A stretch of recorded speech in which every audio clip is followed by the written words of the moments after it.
Doctors ने कहा कि अगर आपके नेचुरल ब्रेस्ट्स इतने प्यारे हैं, सुंदर हैं, तो आपने ये इम्प्लांट्स डलवाए क्यों? क्या मजबूरी थी?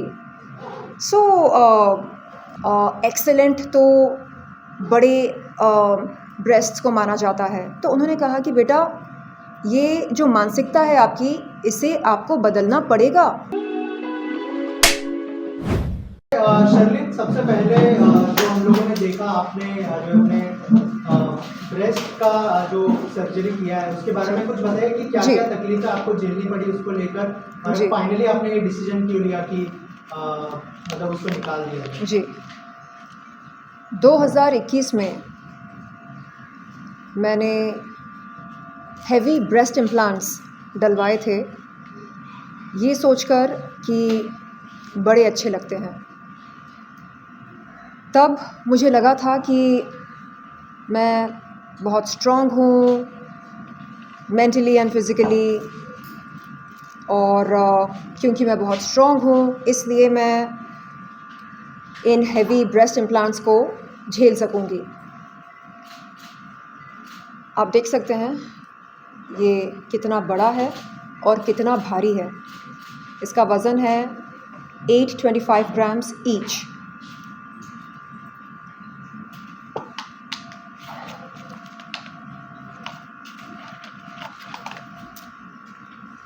दो 2021 से 10 नवंबर तक मैं लगातार क्रॉनिक पेन से जूझ रही थी। Chronic neck pain, shoulder pain, back pain, chest pain, shortness of breath, brain fog, इस तरह के सिम्टम्स से मैं जूझ रही थी। मैंने कई सारे मेडिकल इन्वेस्टिगेशंस करवाए। पता चला कि फसाद की जड़ ये हेवी ब्रेस्ट इम्प्लांट्स हैं। आप यकीन नहीं करेंगे, ये हेवी ब्रेस्ट इम्प्लांट्स निकलवाने के बाद मेरा 2 किलो वज़न कम हुआ। 2 किलो। आप अनुमान लगा सकते हैं कि मुझे कितनी राहत मिली होगी। मुझे न केवल दर्द से राहत मिली बल्कि नकलीपन से भी छुटकारा मिल गया। आज एकांत में मैं बैठकर ये सोचती हूँ कि जब हमारे नेचुरल ब्रेस्ट्स इतने सुंदर लगते हैं, ऐसे में हम हेवी ब्रेस्ट इम्प्लांट्स क्यों डलवाते हैं? आखिरकार ज़रूरत क्या होती है? इस तरह का डिसीजन लेने की ज़रूरत क्या होती है?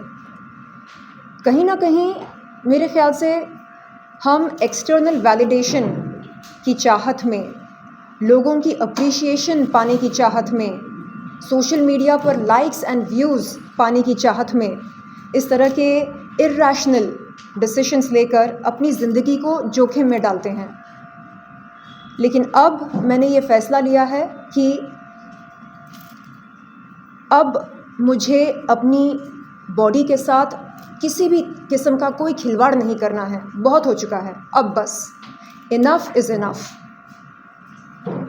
ये जो परसेप्शन बनाया गया है कि the ultimate vital statistics of a sex bomb और अ बॉम्बशेल और 36, 24, 36, ये जो वाइटल स्टैट्स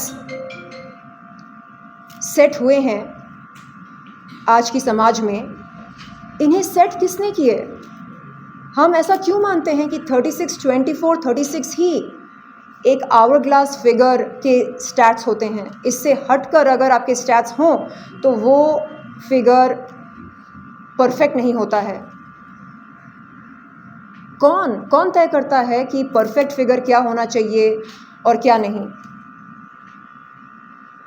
मैं कहती हूँ इनफ इज़ इनफ, बहुत हो चुका है।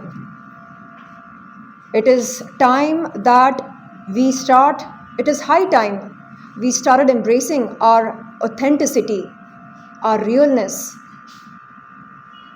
And it is high time that we started taking pride in who we really are and how far we have come. बजाय ये कि अरे शायद मेरे ब्रेस्ट छोटे हैं, शायद मेरी नाक छोटी है, शायद वो, बजाय ये सब सोचने के हम ये भी तो सोच सकते हैं कि मैं जो भी हूँ, जैसी भी हूँ, भगवान की क्रिएशन हूँ, परफेक्ट हूँ, उनकी नज़र में परफेक्ट हूँ। तो मुझे लगता है कि मानसिकता में बदलाव लाने की हमें सख्त ज़रूरत है, और जब तक ये बदलाव हम ना लेकर आएँ तब तक हम इसी तरह सोशल मीडिया पर रॉन्गली इन्फ्लुएंस होते रहेंगे, है कि नहीं? मेरे डॉक्टर ने मुझसे पूछा सर्जरी के बाद, जब मैं बेहोशी की हालत से होश में आई, उन्होंने कहा कि आपके नेचुरल ब्रेस्ट्स ब्यूटीफुल हैं, सुंदर हैं, तो क्यों आप 4 साल लगातार 825 + 825 1650 ग्राम्स को अपने सीने में लेकर जी रहे थे? It is not easy. सुबह शाम इनके साथ जीना, उठना, बैठना, चलना, डांस करना, जिमिंग करना, इट इज़ नॉट ईजी। तो आखिरकार ऐसी क्या मजबूरी थी? मजबूरी ये थी कि कहीं ना कहीं मैं चाह रही थी कि मुझे ज़्यादा अप्रिशिएशन मिले, कहीं ना कहीं मैं चाह रही थी कि मुझे एक्सटर्नल वैलिडेशन मिले। लेकिन अब नहीं, मैं तौबा तौबा करती हूँ, और जो देश की युवा पीढ़ी है, जो जवान लड़कियां हैं स्कूल्स की, कॉलेजेस की, उनसे मैं कहती हूँ कि प्लीज़ दिखावे पर न जाएं, और आपको जो भी करवाना हो आप सबसे पहले अपने फैमिली मेम्बर्स के साथ डिस्कशन करें, मेडिकल एक्सपर्ट्स के साथ डिस्कशन करें, आप रिसर्च करें, गूगल पर जाकर, ChatGPT पर जाकर, जिस किसी सर्च इंजन पर आपको जाना है आप जाएं, आप प्रॉपर रिसर्च करें प्रोज़ एंड कॉन्स के बारे में, साइड इफ़ेक्ट्स के बारे में, उसके बाद आप डिसीजन लें। क्योंकि इसने करवाया आपको करवाना है, क्योंकि फ़लाने ने करवाया आपको करवाना है, नहीं, ये तरीका गलत है। और सबसे पहले आप पूछिए खुद से, क्या ये ज़रूरी है? Do I really need this procedure? If yes, then think about it, discuss about it, don't randomly go for it just because everybody else is doing it. No. तो आपने ये चीज़ गलत की है when you did not consult, आपने भी consult नहीं किया, जैसे आप एडवाइस दे रहे हो तो आपने भी एडवाइस नहीं ली थी एक्चुअली। और आपको ऐसा कब लगा कि मुझे ब्रेस्ट इम्प्लांट करवाना चाहिए? देखिए, जब आपसे बार बार कहा जाए कि आप में ना नमक नहीं है, आप अगर थोड़ा और हॉट हो जाएं तो फिर मज़ा आएगा, तो फिर बात बनेगी।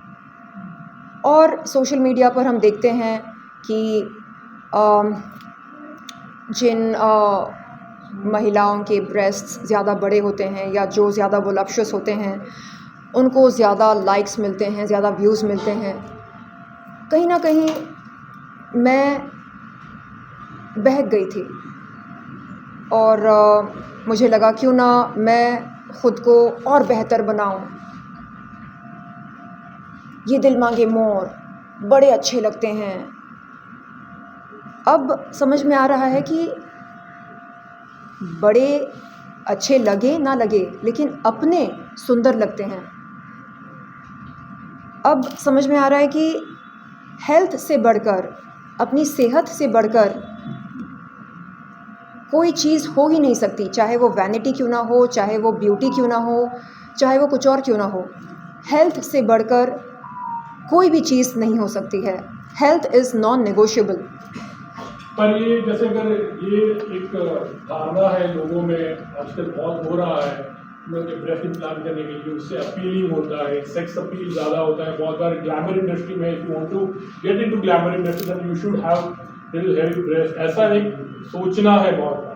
तो वो सोच आपकी भी थी कि अगर आपके if you have a big breast then you going to get lots of work also?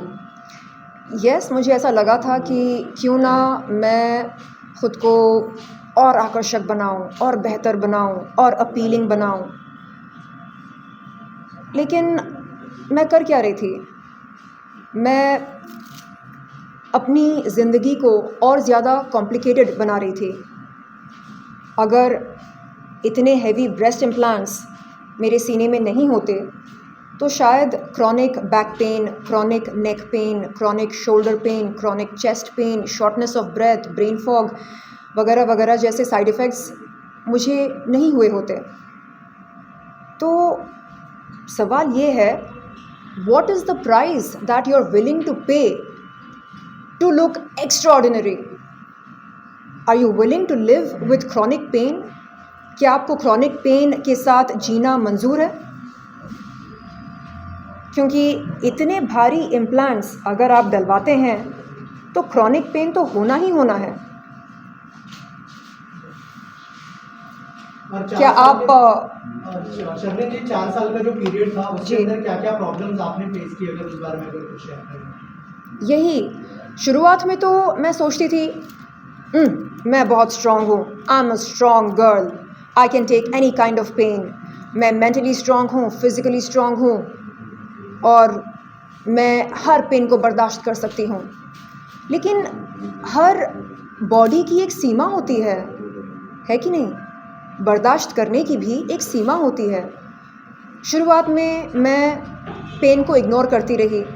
Pen बहुत ज़्यादा सिवियर नहीं हुआ करता था पहले, बेरेबल होता था। लेकिन धीरे धीरे धीरे जैसे कंपाउंड इंटरेस्ट बढ़ता है वैसे ये पेन भी बढ़ने लगा।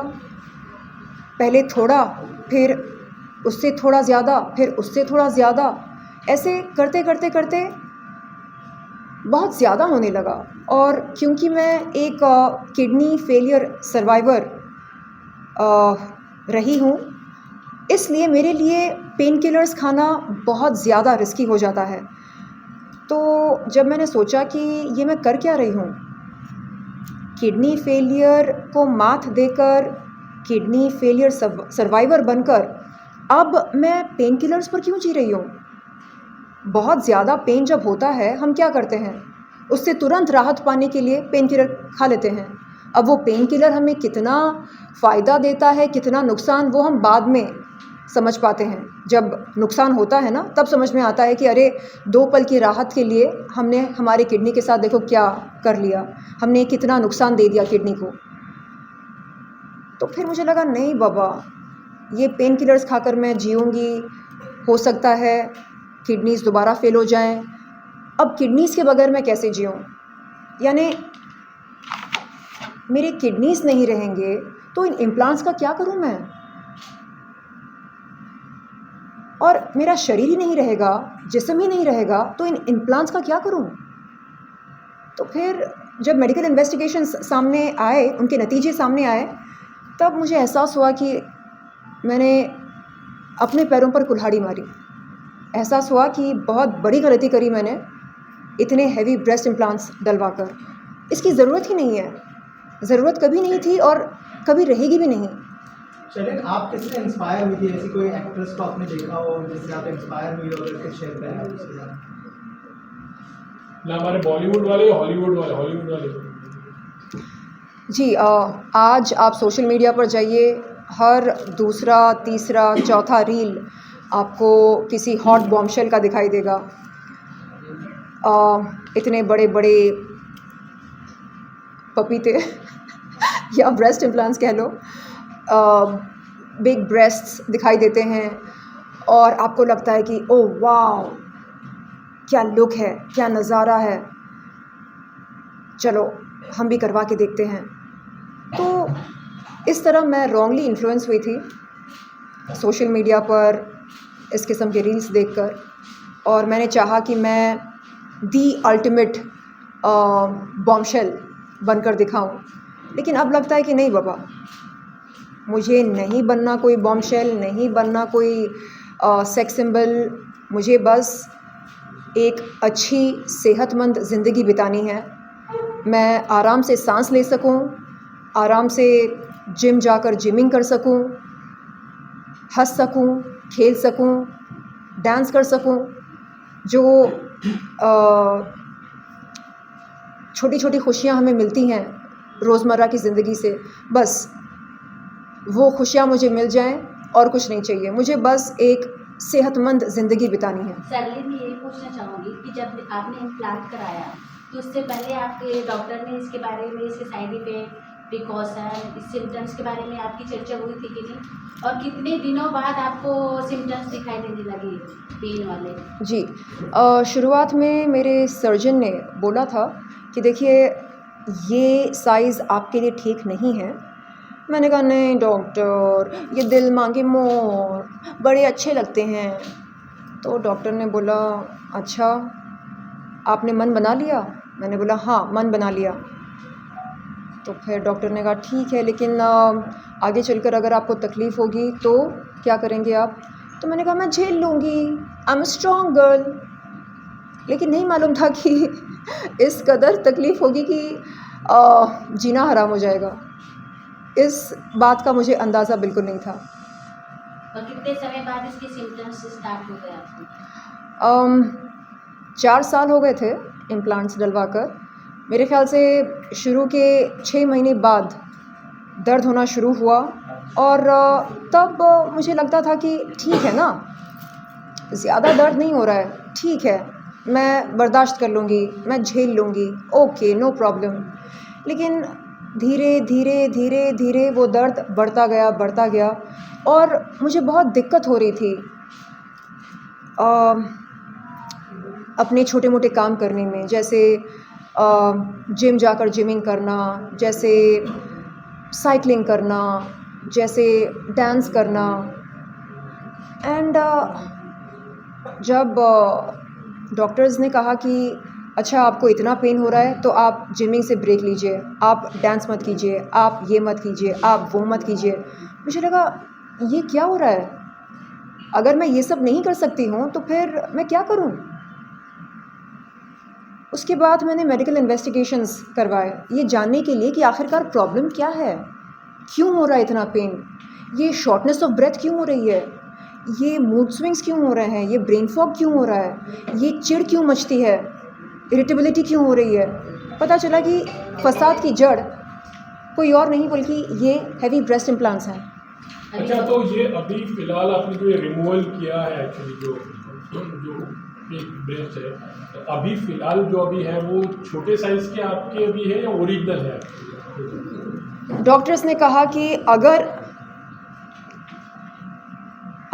आपके नेचुरल ब्रेस्ट्स इतने प्यारे हैं, सुंदर हैं, तो आपने ये इम्प्लांट्स डलवाए क्यों? क्या मजबूरी थी? मैं निशब्द हो गई थी जब इस तरह का सवाल मेरे सामने रखा गया था। मैंने कहा था डॉक्टर ये तो ठीक ठाक हैं, इसमें ऐसी कोई ख़ास बात तो है नहीं। तो डॉक्टर ने कहा कि क्यों लगता है आपको कि ख़ास बात नहीं है?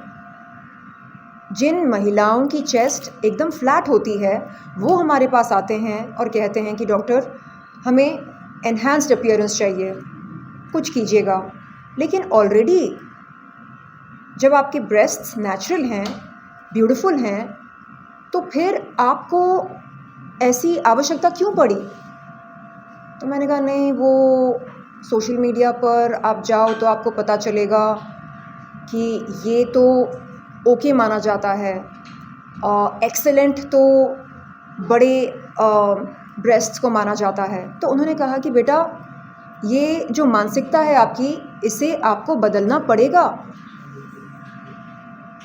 आप जैसे हो वैसे ख़ुद को आप एक्सेप्ट करो। छोटे हैं तो है, मीडियम है तो है, जैसे भी हैं मेरे अपने हैं। राखी ने कहा कि अभी तो फिर शर्लिन की दुकान बंद हो जाएगी, ऐसा कहा उन्होंने, तो उस पर क्या कहा? मतलब उनका उस तरह से कहना है कि अभी वो जो सेक्स अपील है या फिर जो काम है तो दुकान बंद हो जाएगी, इस पर आपका क्या कहना है? क्या बोलूँ मैं, सच में ऐसा बोला?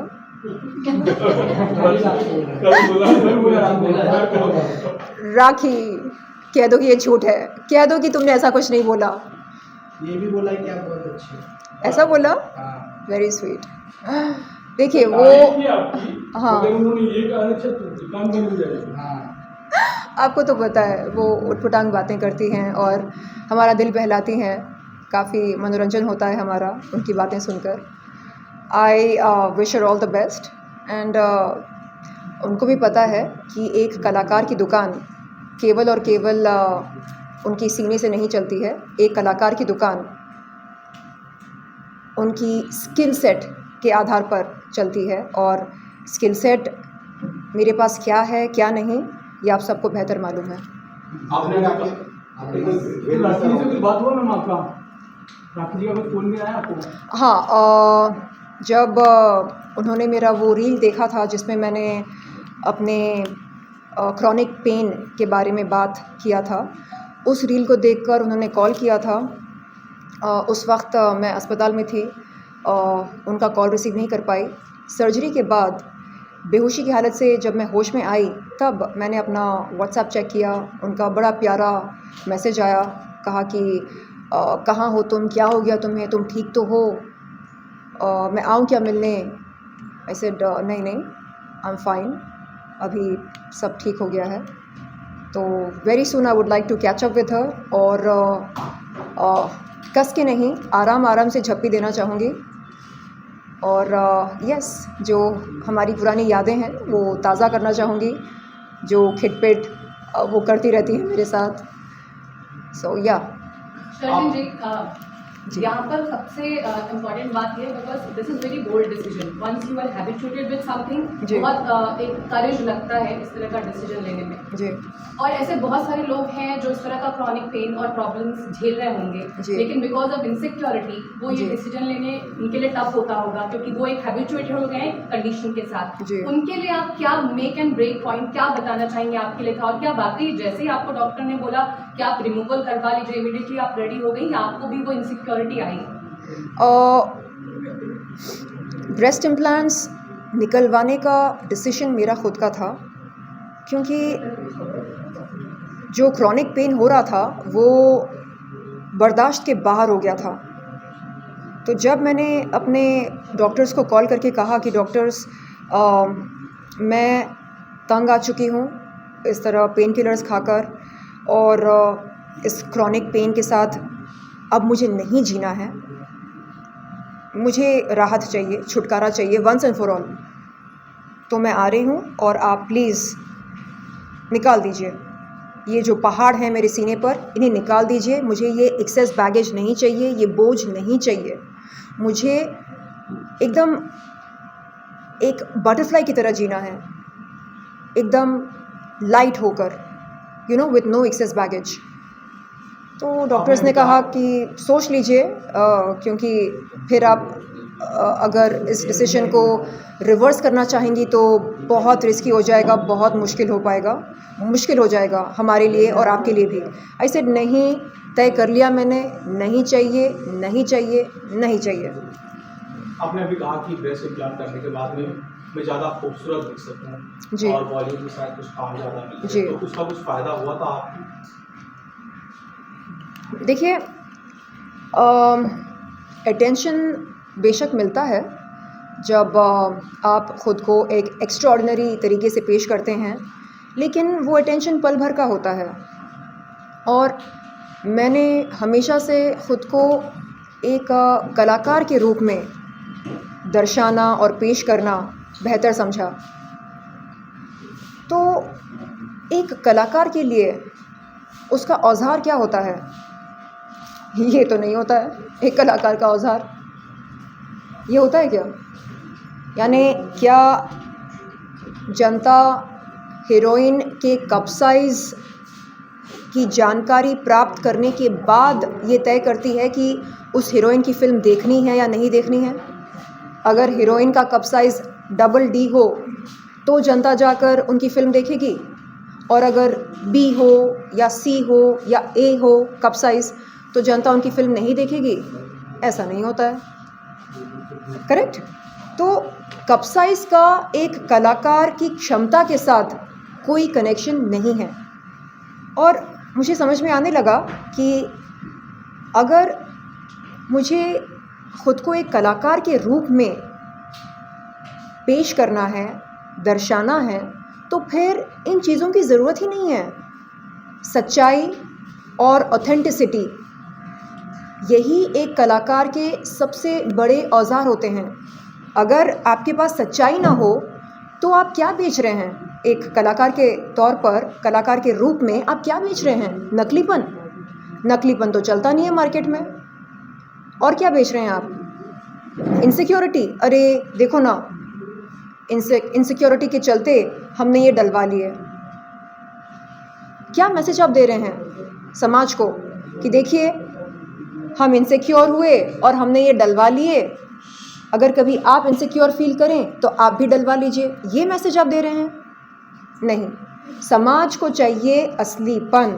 आप जैसे हैं खुद को वैसे ही पेश करें। This is a very bold decision what you taken actually. I don't think so कि कोई सामने आकर मतलब सामने से कहे कि बिकॉज मैंने फेक मतलब ब्रेस्ट इम्प्लांट किया हुआ है। जी। तो when did you really think like you should come in the front end talk boldly about this? Because I don't think so कि किसी ने इतनी हिम्मत करके कहा है, क्योंकि किसी भी कहेंगे तो पता नहीं मतलब it's not a fake, I have not done any, I have not gone under the knife actually. या ये आज का एक ट्रेंड बन चुका है ये कहना कि आई एम ऑल नेचुरल, मैं तो पैदाइशी खूबसूरत हूँ, खूबसूरत रही हूँ, वगैरह वगैरह। देखिए, मैं नहीं कहती कि आप अपनी खूबसूरती को एनहांस ना करें। क्यों ना करें? बेशक करें। स्किन प्रोसीजर्स करवाइए, स्किन ट्रीटमेंट्स करवाइए अपनी स्किन को बेहतर बनाने के लिए, है ना। कई सारे ट्रीटमेंट्स आए हैं मार्केट में जिसके चलते आप अपने चेहरे को एकदम स्मूथ जस्ट लाइक बटर करवा सकते हैं, ग्लो लेकर आ सकते हैं स्किन में। बेशक कराइए, लेकिन ये जो लाइफ चेंजिंग डिसीजंस होते हैं जैसे इम्प्लांट्स डलवाना या शरीर के साथ छेड़छाड़, मतलब क्या उसको क्या बोलते हैं, छेड़छाड़ बोलते हैं ना, या शरीर को चीरना, ये एक लाइफ चेंजिंग डिसीजन होता है। करेक्ट? तो आप जब भी कोई सर्जरी करवाते हैं, इन्वेजिव सर्जरी, उस वक्त आपके शरीर को चीरा जाता है। करेक्ट? उसके अंदर कोई ना कोई इम्प्लांट डाला जाता है। तो इन्वेजिव प्रोसीजर्स करवाने से पहले आप 1000 बार अपने फैमिली मेम्बर्स के साथ डिस्कशंस करें, मेडिकल एक्सपर्ट्स के साथ डिस्कशंस करें, प्रॉपर रिसर्च करें। ऐसे ही मन बनाकर आप ना जाएं कि नहीं मैंने तो बस सोच लिया। ऐसे नहीं होता है। तो आज हम देखते हैं कि कैसे सोशल मीडिया पर ख़ास तौर पर युवा पीढ़ी बहुत ज़्यादा इन्फ्लुएंस हो रही है अपीयरेंस को लेकर, लुक्स को लेकर। उन्हें लगता है कि बस यही चलता है मार्केट में और कुछ नहीं। मार्केट में बहुत कुछ चलता है। मार्केट में समझदारी की दुकान बहुत चलती है, मार्केट में सच्चाई की दुकान बहुत चलती है। ट्राई करके देखिएगा, जैसे अब मैं ट्राई करना चाह रही हूँ। तो मेरे ख्याल से फैंस, मैं अपने वेलविशर्स को, फैंस को और शुभचिंतकों को तहे दिल से धन्यवाद देती हूँ, उनका अभिनंदन करती हूँ जो उन्होंने ढेरों शुभकामनाएं भेजी सोशल मीडिया पर। कहा कि देर आए दुरुस्त आए, जब जागो तब सवेरा।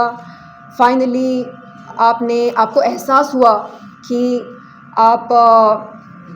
आपको इन चीज़ों की ज़रूरत ही नहीं थी।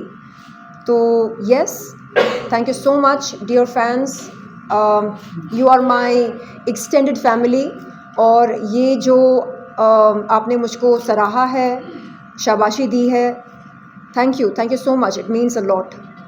सरलीन, एक और प्रश्न पूछना चाहूँगी कि अभी हॉलीवुड में भी कई सेलिब्रिटीज हैं जिन्होंने करवाया था इम्प्लांट, उसके बाद उन्होंने रिमूव कर दिया, लेकिन सरलीन ने सामने आके प्रेजेंट किया, उसके बारे में बताया, तो इसके लिए कितना गट्स लगा, कितना समय लगा सामने लोगों के सामने? देखिए, आप जब ऑथेंटिसिटी, इंटेग्रिटी, इन इमोशंस के साथ जुड़ जाते हैं। ऑथेंटिसिटी का मतलब क्या? सच्चाई, असलीपन, नो नकलीपन, ओनली असलीपन। अब मैं चाह रही हूँ कि मैं ना फिलर्स का सहारा लूँ ना इम्प्लांट्स का सहारा लूँ, मैं बस खुद को जैसी मैं हूँ उस रूप में स्वीकार करूँ और हर सुबह जैसे ही मैं उठूँ ईश्वर को धन्यवाद दूँ ये कहकर कि थैंक यू जो आपने मुझे अच्छी सेहत दी है, मेरी सांसें चल रही हैं, मेरी किडनीज सलामत हैं और मेरे ब्रेस्ट्स सुंदर हैं, जैसे भी हैं, छोटे हैं, बड़े हैं, ऐसे हैं, वैसे हैं, जैसे भी हैं, सुंदर हैं। थैंक यू जो आपने मुझे ये प्यारी बॉडी दी है, थैंक यू। तो इस तरह अगर हम ग्रैटिट्यूड के साथ अपना दिन शुरू करते हैं, वो दिन मंगलमय होना ही है। और मैं चाह रही हूँ कि हम सब, ख़ास तौर पर युवा पीढ़ी, ये जान लें, समझ लें कि दिस इज़ सुपरफिशियल, ये सुपरफिशियल है, ये आपका ज़रिया नहीं बन सकता है लाइक्स और व्यूज़ पाने के लिए। नो, आप समाज के सामने अपना असलीपन पेश कीजिए, आप जो भी करें दिल से करें और आपका कंटेंट लोगों को पसंद आएगा, क्यों नहीं आएगा? क्योंकि हम सबको अच्छा लगता है जब कोई अपने दिल से बात करता है, जब कोई चीज़ दिल से कही जाती है या करी जाती है, उसे लोग सराहते हैं, पसंद करते हैं। क्या लगता है कि आप थोड़ा नेगेटिव, आई मीन जो टेक्नोलॉजी है आजकल आपके साथ ऐसे हुआ है, पर अगर हो सकता है कि other people might not be facing, all the body differs actually, you know, जी, सबका अलग अलग रिएक्शन होता है, हर एक की बॉडी की कैपेसिटी अलग अलग होती है। तो आप थोड़ा साइंस के खिलाफ जा रहे हैं या फिर जो लोग कर रहे हैं उसके थोड़ा सा खिलाफ हो? फिर ना, मैं सिलिकॉन इम्प्लांट्स के ख़िलाफ़ नहीं हूँ, ना ही फिलर्स के ख़िलाफ़ हूँ, ना ही साइंस के ख़िलाफ़ हूँ। मैं ये कहती हूँ कि अगर किसी चीज़ की ज़रूरत हो, चाहे वो करेक्टिव सर्जरी हो, चाहे वो कुछ और हो, आप प्लीज़ उसके बारे में चर्चा करें। आपने सोशल मीडिया पर किसी को कोई सर्जिकल प्रोसीजर करवाते हुए देखा और आपने उसका रिज़ल्ट देखा और फिर आपने मन बना लिया ये कहकर कि बस मुझे भी करवाना है, उसने करवाया, वो बहुत सुंदर लग रही है, अब मुझे भी करवाना है। अरे जाकर पूछो उससे कि वो कैसा महसूस कर रही है, क्या उसको दर्द है, नहीं है, वो दर्द को कैसे झेल रही है, क्या वो पेन किलर्स खा रही है, क्या वो थेरेपी ले रही है, ज़रा जाकर पूछो। All that glitters is not gold, correct? तो बिहाइंड द सीन्स सच्चाई क्या है ये पता लगाइए। और हर वो चीज़, हर वो हाईलाइट रील जिसे आप देखते हैं सोशल मीडिया पर, उसे आंखें बंद करके विश्वास मत कीजिए। आप सवाल पैदा कीजिए अपने जहन में कि अरे चलो ठीक है, इसने कराया, ये बहुत सुंदर लग रही है, ओके, मैं क्यों कराऊं? अगर आपका दिल कहता है कराओ ना, खुद से पूछो क्यों, मैं क्यों कराऊं? इसकी ज़रूरत है, नहीं है तो मैं क्यों कराऊं? नहीं, उसने कराया, अरे वो उनकी ज़िंदगी है, वो क्या किस किस्म के साइड इफ़ेक्ट्स के साथ वो झेल रहे हैं कि आपको कोई आइडिया है? क्या आपको पता है? नहीं पता, करेक्ट? तो सोशल मीडिया पर हम जो देखते हैं वो बिल्कुल वैसा नहीं होता है। पर्दे के पीछे लोग क्या क्या साइड इफ़ेक्ट्स के साथ जी रहे हैं, क्या क्या साइड इफ़ेक्ट्स के साथ जूझ रहे हैं, आपको कोई अंदाज़ा नहीं है। तो प्लीज़ आप सतर्क हो जाएं और प्रॉपर रिसर्च करें कोई भी प्रोसीजर करवाने से पहले। शर्लिन जी, ऑन द लाइटर नोट, सारे कपड़े तो अभी आपके ढीले हो गए होंगे, तो आपको नया वार्डरोब अभी बाय करना पड़ेगा पूरा। यस, मैं सोच रही हूँ कि जो ब्रेजियर्स हैं उनके साथ क्या किया जाए, ऑक्शन करवा दूँ या किसी कोई कॉन्टेस्ट चलाकर टॉप 10 फैंस को गिफ्ट के तौर पर दूँ, क्या करूँ आप बताइएगा।